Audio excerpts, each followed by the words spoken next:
Hello students. आज MEd third semester के C4 paper measurement and evaluation का second lecture है ये। इसमें आप लोग को हम पढ़ाएंगे characteristics of measurement and evaluation and difference between measurement and evaluation.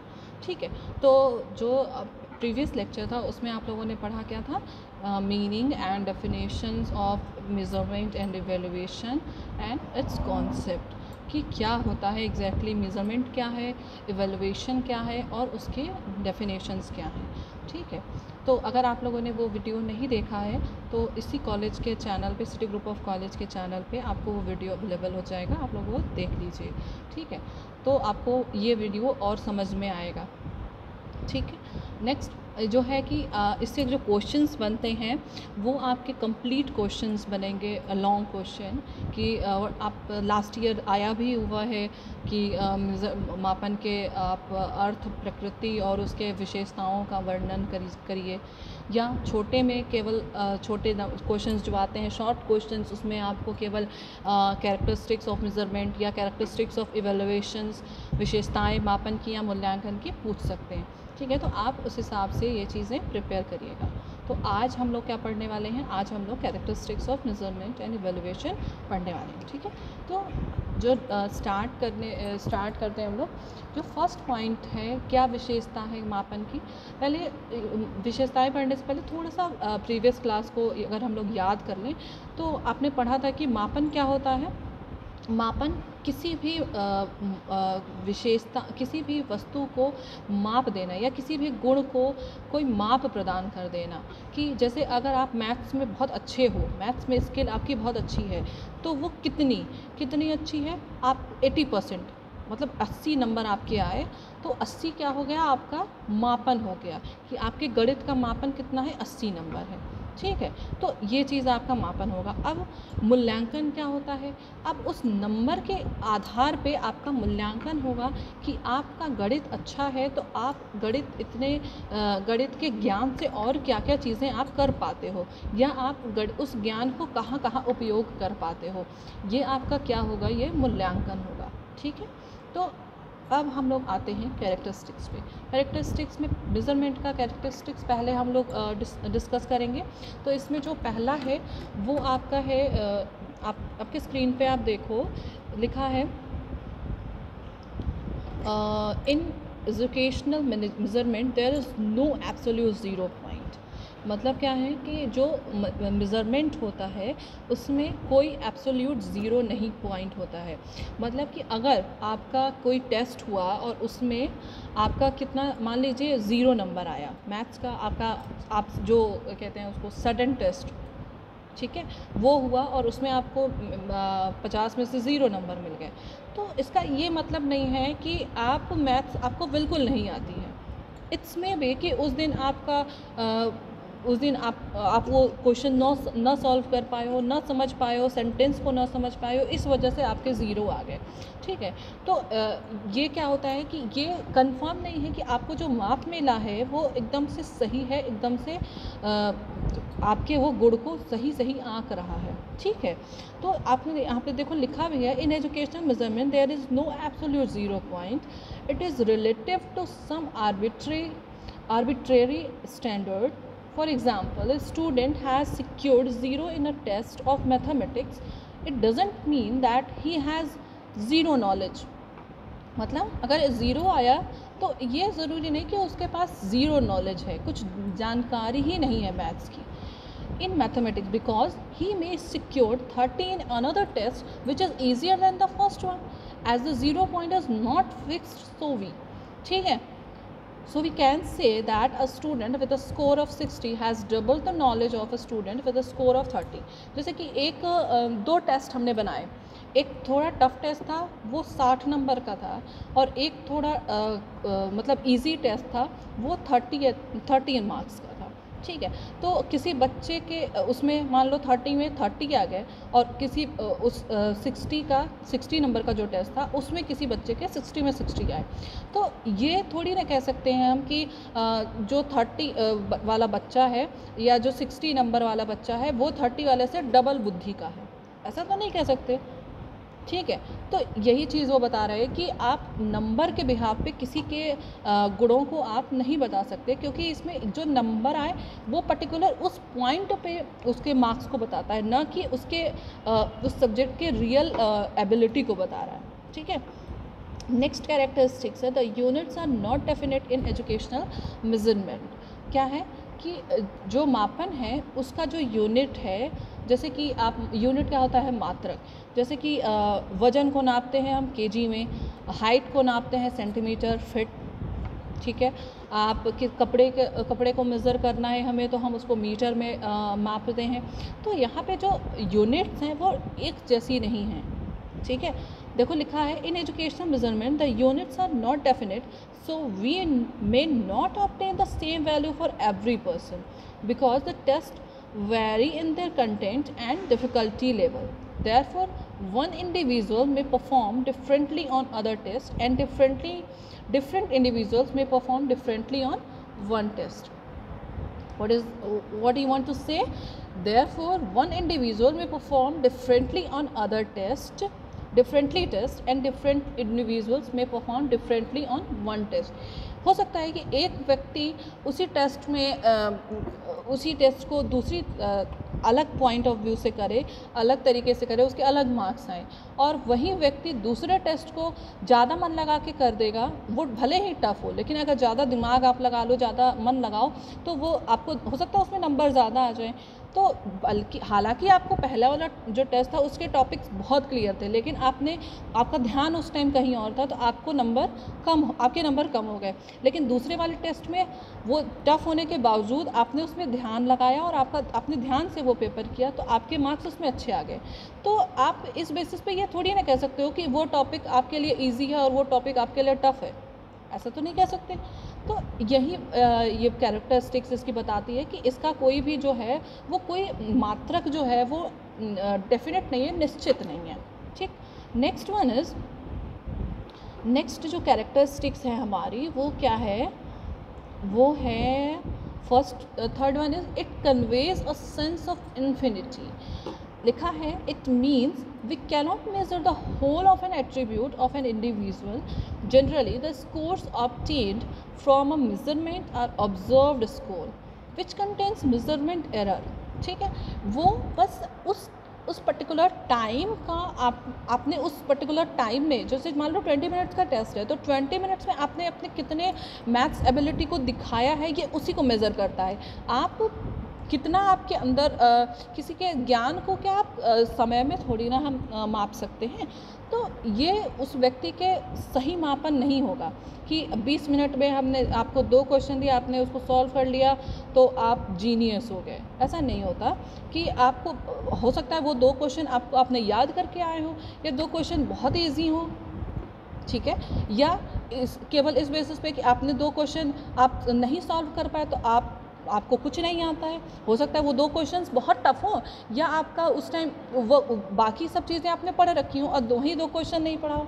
जैसे कि जब आप लोग अभी एग्ज़ाम इसके प्रीवियस में दिए होगे, तो आप सारे क्वेश्चंस याद करके गए और एक टॉपिक आपने छोड़ दिया अपने पेपर का। ठीक है। और वही एग्जैक्ट क्वेश्चन मान लो पेपर में आ गया, होता है ऐसा कि वही एग्जैक्ट क्वेश्चन आपके पेपर में आ गया, तो अब आप ये तो आपके नंबर तो आ गए कि आपने जो लिखा पेपर में उस बिहाफ पे, लेकिन इसका ये मतलब थोड़ी ना कि आपके पास नॉलेज ही नहीं है। ठीक है। आपके पास नॉलेज थी, आपने सब चीज़ें पढ़ रखी थी, बस आपने एक टॉपिक छोड़ा और आपके नंबर कम हो गए। तो यही वो कह रहा है कि क्या है कि it contains a sense of infinity. मतलब ये कोई ज़रूरी नहीं है कि आप ये मेज़रमेंट एरर भी क्रिएट कर सकता है किसी व्यक्ति के बारे में। उसके नेक्स्ट क्या है, it is a process of assigning symbols. ये क्या है, measurement is a process of assigning symbols to observation in some meaningful and consistent manner. In measurement generally we compare with certain standard unit or criteria which have an universal acceptability. ये क्या है, बस एक process है किसी को symbolize करने का, किसी को ऑब्जर्व करने का एक प्रोसेस है। क्या, जैसे कि आपको हमें मार्क्स देना है, आपको हमें नंबर देना है, तो हमने आपको एक टेस्ट दिया, उसमें आपने 3 क्वेश्चन किए, हमने आपको 60 नंबर दे दिए। ठीक है, वो तो हमने आपको ऑब्जर्व कर लिया, सिंबल दे दिया कि आप 60 नंबर लायक हो, आप 60 number, you have to deserve 60 marks in this paper on the basis of your paper, your question, your answer sheet. On the basis of your answer sheet I gave you 60% marks. तो ये क्या हो गया, ये एक symbol हमने आपको दे दिया कि you have to achieve 60% marks. ठीक है, तो in measurement generally we compare with certain standard unit or criteria which have an universal acceptability. जैसे कि अगर हम लोग यहाँ पे केजी में वेट को मेज़र करते हैं, तो क्या हम कहीं और किसी और स्टेट में जाएंगे तो वहाँ भी मेज़रमेंट केजी का वही है कि 100 grams is equal to 1 KG. ये मेज़रमेंट यूनिवर्सल एक्सेप्टेबिलिटी पे ये हम लोग बना हुआ है मेज़र यूनिट्स या सिंबल्स, इसी पे हम हर जगह उसको मेज़र करते हैं। It is a just symbols assigning symbols और to observations meaningful and consistent manner. ठीक है, नेक्स्ट जो कैरेक्टरिस्टिक है वो क्या है कि it cannot be measured, it cannot be measured directly. what he want to say, in case of educational measurement we cannot measure for attribute directly, it is observed through behavior. In case of educational measurement we cannot measure for attribute directly, हम किसी को directly measure नहीं कर सकते, it is observed through behavior। ठीक है, तो उसके बिहेवियर, उसका कैसे चेंज हो रहा है, इसके बिहाफ पे हम ऑब्जर्व कर सकते हैं। For example, he reading ability of an individual can only be measured when he is asked to read a written material। जैसे किसी का मैथ्स अच्छा है तो हम उसके ये कैसे जानेंगे कि उसका मैथ्स अच्छा है, उसका मैथ्स में से कितने मार्क्स हैं, जब तक कि हम उसको टेस्ट न लें, उसको मार्क्स न दें। तो ये क्या है, ये बस एक it is observed through behaviour. उसके बिहेवियर को हम ऑब्जर्व नहीं कर सकते जब तक कि उसके मार्क्स हमें ना पता चले, जब तक कि हम उसको मार्क्स मिले ना। ठीक है, जैसे किसी में पढ़ने की बहुत क्षमता है, लेकिन हम तब तक नहीं जान सकते कि वो पढ़ सकता है जब तक कि वो हमें कुछ अच्छा पढ़ के ना दिखाए, कि कोई किताब ना पढ़े। ठीक है, तो ये थोड़ा सा इम्प्योर सा है कि ऐसा नहीं होना चाहिए कि अगर किसी में कोई योग्यता है तो वो हमें उसको पता चल जाना चाहिए। हमें जो टीचर्स होते हैं, जो भी फैमिली मेम्बर्स, आपके सीनियर्स फैमिली मेम्बर्स हैं, उनको पता होना चाहिए। तो मेज़रमेंट के थ्रू हम वो नहीं पता कर सकते जब तक कि हम उसको मार्क्स न दें, उसको सिंबलाइज न करें, तब तक हम नहीं जान सकते। ठीक है, नेक्स्ट कैरेक्टरिस्टिक जो है वो क्या है, it is a means to an end but not an end itself. The objective of educational measurement is not just to measure a particular attribute, rather it is done to evaluate to what extent different objectives have been achieved. Okay, what do you want to say? Say the objective of educational measurement is not just to measure a particular attribute.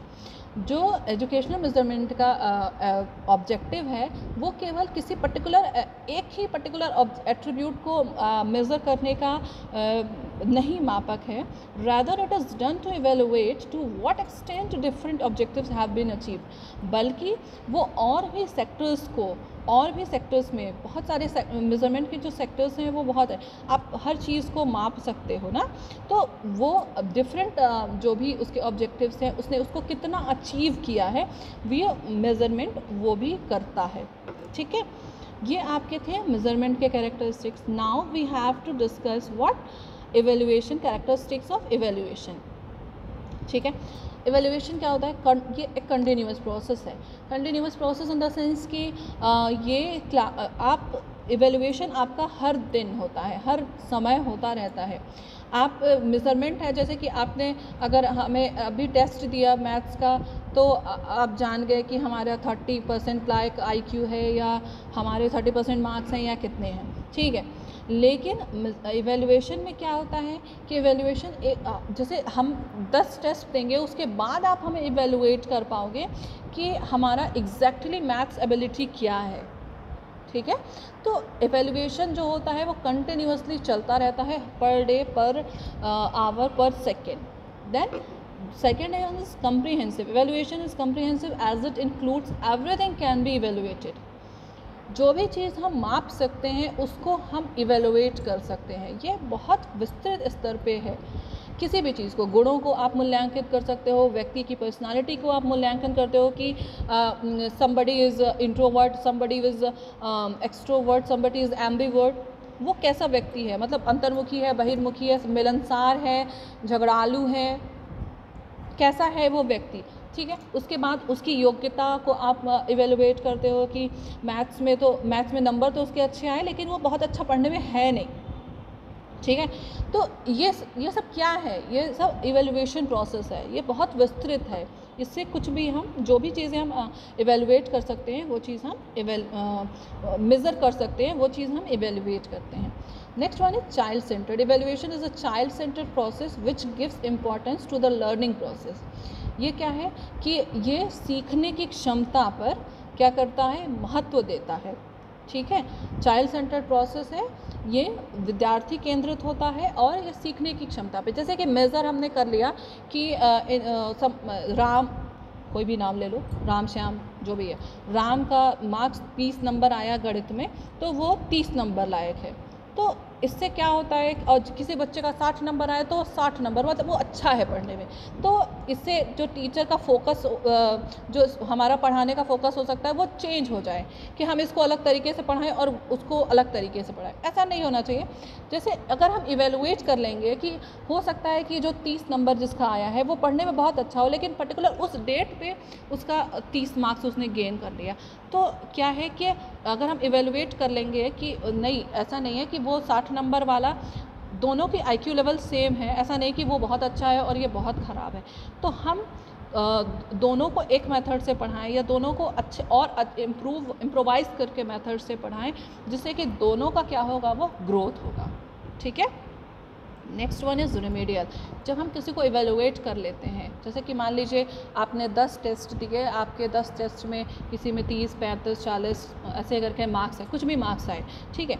तो उसके बाद हमने आपको evaluate कर लिया कि आपका जो है कि मैथ्स में आप प्लस माइनस तो बहुत अच्छा कर लेते हो, लेकिन जहाँ पे मल्टीप्लिकेशन की या जहाँ पे सेंटेंस प्रॉब्लम्स की बात आती है तो वहाँ पे आप कमज़ोर पड़ते हो।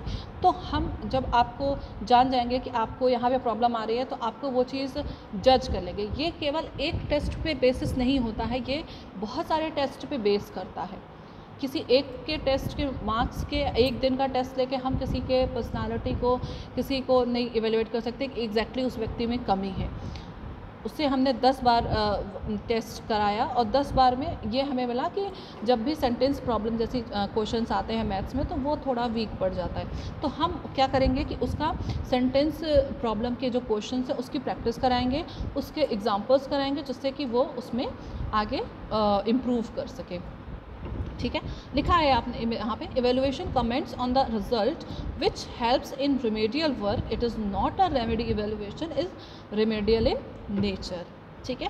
नेक्स्ट है cooperative process. Evaluation is cooperative process involving students, teacher, parents and peer group. Evaluation क्या होता है, ये एक व्यक्ति, आप 1 घंटे में किसी का इवेलुएशन नहीं कर सकते। इवेलुएशन, प्रॉपर इवेलुएशन जो होता है वो आपके टीचर, आपका जो फ्रेंड सर्किल है, वो आपके घर, आपके समाज के सभी लोग मिलके अगर कोई बात आपके बारे में इवेलुएट करके बोल रहे हैं तो वो उसकी ऑथेंटिसिटी बढ़ती है। लेकिन अगर केवल आपके टीचर आपको बिहेवियर को 4 घंटे में नहीं देख सकते, अगर जज भी करेंगे तो आपको वो जजमेंट उतना ऑथेंटिक नहीं होगा। लेकिन अगर सभी लोग मिल के आपके बारे में कोई मूल्यांकन कर रहे हैं, आपके व्यक्तित्व के बारे में कोई मूल्यांकन कर रहे हैं, तो वो थोड़ा ऑथेंटिक हो सकता है, ठीक है। Next one is teaching method. Effectiveness of teaching method is evaluation. जैसे रेमेडियल टीचिंग में मैंने आपको बताया कि अगर सब्जेक्ट से रिलेटेड कोई प्रॉब्लम आ रही है, सेंटेंस प्रॉब्लम से, तो हम उसके लिए उसको टीचिंग मेथड को चेंज कर सकते हैं। तो टीचिंग मेथड क्या है, effectiveness of teaching method is evaluation, उसको इम्प्रूव कर सकते हैं। Next one is common practice. Evaluation is a common practice among the proper growth of the child mentally and physically. Evaluation क्या है, प्रैक्टिस है, अभ्यास है एमंग द प्रॉपर ग्रोथ, जो कि एक अच्छे विकास को ऑफ द चाइल्ड, बच्चे के अच्छे विकास, और वो विकास कैसा होना चाहिए, मेंटली, मानसिक और शारीरिक, ठीक है। वो दोनों बेसिस पे हम उस बच्चे का जब मूल्यांकन करेंगे तो वो अच्छा होगा। Next one is multiple aspects. जैसे मैंने बताया कि मेज़रमेंट तो सीमित है, लेकिन इवैल्यूएशन हम बहुत सारी चीज़ों का कर सकते हैं। उसके टेस्ट का इवैल्यूएशन कर सकते हैं, उसकी पर्सनालिटी, उसके एटीट्यूड, उसके aptitude, everything we have to evaluate every aspects of characteristics of human body, ठीक है। नेक्स्ट जो टॉपिक है हम लोग पढ़ेंगे वो क्या पढ़ेंगे कि what is difference between measurement and evaluation. आप देखो सामने पॉइंट्स क्लियर हैं, इसको मैं क्लियर करती जाऊँगी। मेजरमेंट क्या है, पहला क्वांटिटेटिव है, मतलब मेजरमेंट मैंने आपको बताया प्रीवियस लेक्चर में भी और इस लेक्चर में भी कि मेजरमेंट क्या होता है, हम किसी को माप देते हैं बस, ठीक है। इवैल्यूएशन में हम उसके गुणों की चर्चा करते हैं, गुणों के बारे में बताते हैं कि what is positive aspect and what is negative aspect in his life, ठीक है। वो चीज़ हम बताते हैं कि अगर मान लीजिए किसी बच्चे के मैथ्स में 30 मार्क्स हैं तो मेजरमेंट का काम खत्म हो गया, 30 मार्क्स हो गए, लेकिन उसको इवैल्यूएट करेंगे कि 30 मार्क्स हुए तो क्यों, कि पर्टिकुलर उस बच्चे का उस टाइम ध्यान नहीं था या उस टॉपिक में प्रॉब्लम है, बाकी चीज़ें उसको आती हैं, बस उस टॉपिक में क्वेश्चन नहीं आता, इस वजह से उसके 30 मार्क्स आए। That is called qualitative and quantitative. Next one is objective and subjective. Objective का आप जानते हो, अपने बीएड में भी पढ़ रखा होगा, एमएड में भी पढ़ रखा होगा। ऑब्जेक्टिव पेपर में क्या करते हो, जब केवल हमें टिक करना होता है ABCD में से कोई एक चीज़, हम ये नहीं बता सकते कि क्यों अगर कोई क्वेश्चन का ऑप्शन 4 दिया हुआ ABCD, तो ऑब्जेक्टिव है तो आप आपने मान लीजिए आपके हिसाब से लग रहा है A लग रहा है तो आपने वो टिक कर दिया, लेकिन आप ये नहीं बता सकते कि आपको A क्यों लग रहा है, A सही उत्तर लग रहा है तो A क्यों सही उत्तर लग रहा है भाई। तो ये चीज़ आप मेज़रमेंट में ये सीमित होता है कि हम जिसको बता दिए बस मार्क्स दे दिया, it's quite enough for me. Evaluation क्या होता है, सब्जेक्टिव होता है कि अगर हमने A उत्तर लगाया है तो A उत्तर क्यों लगाया, व्हाट इज़ थिंकिंग, मेरी क्या ओपिनियन है, मेरा क्या सोच है A उत्तर लगाने के पीछे, तो ये चीज़ हम बता सकते हैं इवैल्यूएशन में। जैसे अगर 30 मार्क्स आए तो क्यों आए, क्यों आए भाई, ये बता सकता है क्या, इवैल्यूएशन बता सकता है। नेक्स्ट टॉपिक जो है वो है प्रिसाइज एंड स्पेसिफिक, और प्रिसाइज और इवैल्यूएशन क्या होता है, इंटरप्रेटिव एंड फिलोसॉफिकल।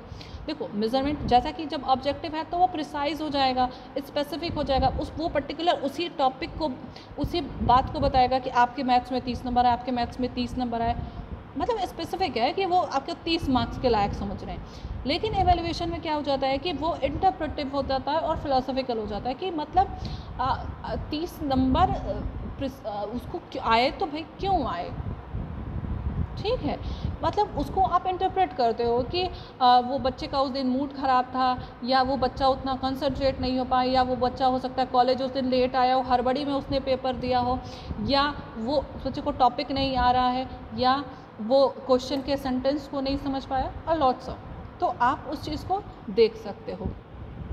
नेक्स्ट क्या है, scope is limited to scholastic and unlimited to scholastic and non scholastic. Measurement का क्या होता है कि ये केवल इसका जो स्कोप होता है, क्योंकि आप अभी प्रीवियस कितनी लॉट्स ऑफ टाइम हम लोगों ने डिस्कस किया कि ये बस मार्क्स देता है, तो इसका जो स्कोप होगा वो लिमिटेड होगा ना बच्चों के लिए, ठीक है। और जो मूल्यांकन है वो हमारे स्कूल तक ही सीमित नहीं रहता, वो हमारे डे टू डे की लाइफ में मतलब लाइफ लॉन्ग प्रोसेस इवैल्यूएशन चलता रहता है, ठीक। Next one is independent of evaluation. Measurement के लिए इवैल्यूएशन का होना ज़रूरी नहीं है, ठीक है। मेजरमेंट हमने 30 नंबर ला के हम छोड़ दिए तो ठीक है, वो पूरा हो गया, लेकिन इवैल्यूएशन हम किस बेसिस पे करते हैं, उसके मेजरमेंट, जो भी 30 नंबर आए वो क्यों आए, जब 30 नंबर आया तभी तो हम जान पाए, तभी तो हम इवैल्यूएट करेंगे। तो इवैल्यूएशन क्या होता है, डिपेंड्स ऑन मेजरमेंट, ठीक। नेक्स्ट जो लास्ट है, मेजरमेंट नॉन कंटिन्यूअस है और इवैल्यूएशन क्या है, कंटिन्यूअस है। मेजरमेंट का जो स्कोप है जब लिमिटेड होगा तो वो एक स्तर पे आके वो ख़त्म हो जाएगा, निरंतरता उसकी ख़त्म हो जाएगी, लेकिन इवैल्यूएशन जो कि लाइफ लॉन्ग प्रोसेस चलता है, that's why it is continuous process, वो चलता रहेगा हमेशा, ठीक है। तो ये आज आपने पढ़ा क्या क्या, characteristics of measurement, characteristics of evaluation and difference between measurement and evaluation. जो नेक्स्ट लेक्चर में हम लोग पढ़ेंगे वो हम लोग पढ़ेंगे लेवल्स ऑफ मेजरमेंट। ठीक है, तो आज के जो ये पॉइंट्स हैं ये सब आप लोग याद कर लीजिएगा। इसके नोट्स आपको डिस्क्रिप्शन बॉक्स में लिंक दिया हुआ, उससे आप डाउनलोड कर सकते हो। ठीक है, और नेक्स्ट हम लोग फिर नेक्स्ट लेक्चर में मिलेंगे। Thank you so much.